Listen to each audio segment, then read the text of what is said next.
Assalamualaikum warahmatullahi wabarakatuh. Kali ini saya Ovita Sari Virgi Bestiana akan menjelaskan tentang penilaian resiko 2. Resiko audit.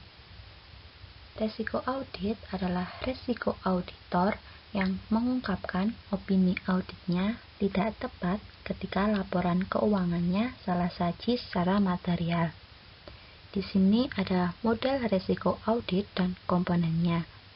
Resiko salah saji material ada dalam tingkat laporan keuangan dan di tingkat asersi. Di tingkat asersi ini terdiri dari 3, yaitu resiko inherent, yaitu kesalahan penyajian material dapat terjadi. Kedua, resiko pengendalian, yaitu sistem pengendalian internal klien tidak mendeteksi salah saji materialnya. Dan yang ketiga, resiko deteksi, merupakan resiko yang diuji oleh auditor karena prosedur yang tidak efektif dalam mendeteksi salah saji materialnya. Materialitas, yaitu suatu informasi dianggap materialitas jika berdampak pada proses pengambilan keputusan pengguna laporan keuangan. Materialitas kualitatif dan kuantitatif. Materialitas kualitatif merupakan suatu barang yang dianggap material karena sifatnya. Kuantitatif, yaitu suatu barang dianggap material karena besarnya. Mengatur materialitas. Di sini, auditor memilih basis yang tepat untuk mengambil keputusannya. Nah, semakin rendah materialitas, maka semakin besar auditor menyimpulkan adanya salah saji sehingga diperlukan pengujian secara lebih lanjut.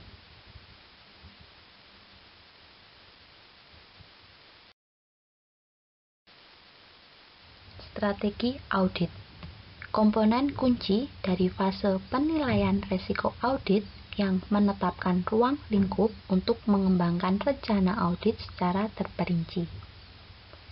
Strategi audit ini akan bergantung pada penilaian risiko bawaan dan pengendalian awal auditor.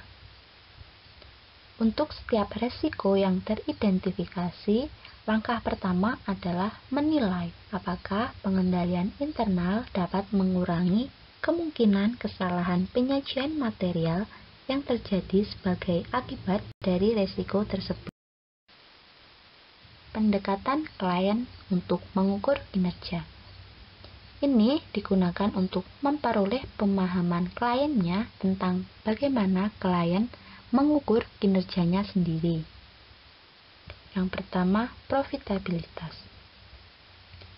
Perusahaan menggunakan ukuran profitabilitas ini untuk menilai kinerja dan staf senior.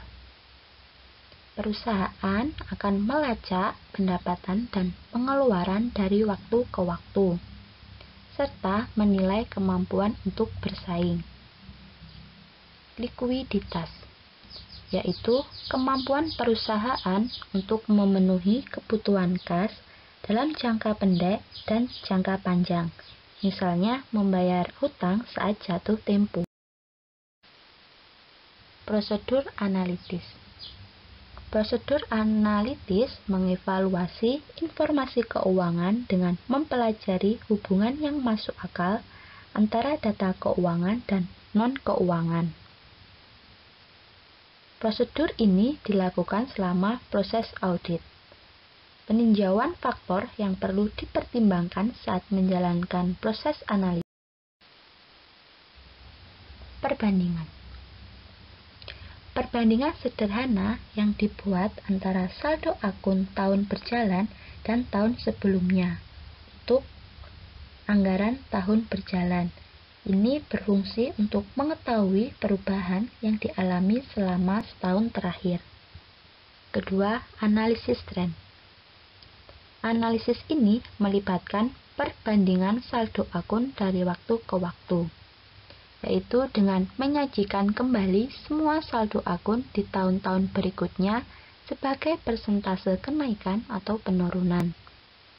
Analisis ukuran umum, yaitu perbandingan saldo akun ke satu baris barang.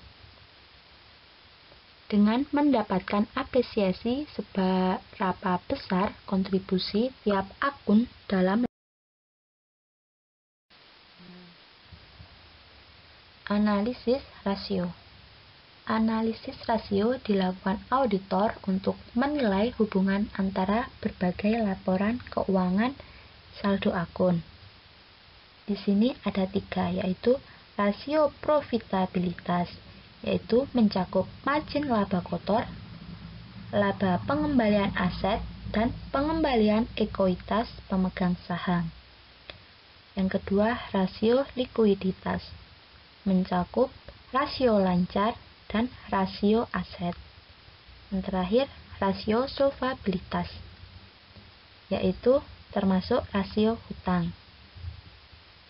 Prosedur analitik lainnya, yaitu dengan memanfaatkan program-program komputer untuk melakukan analisis multidimensi, entry data, analisis deret waktu, dan analisis regresi.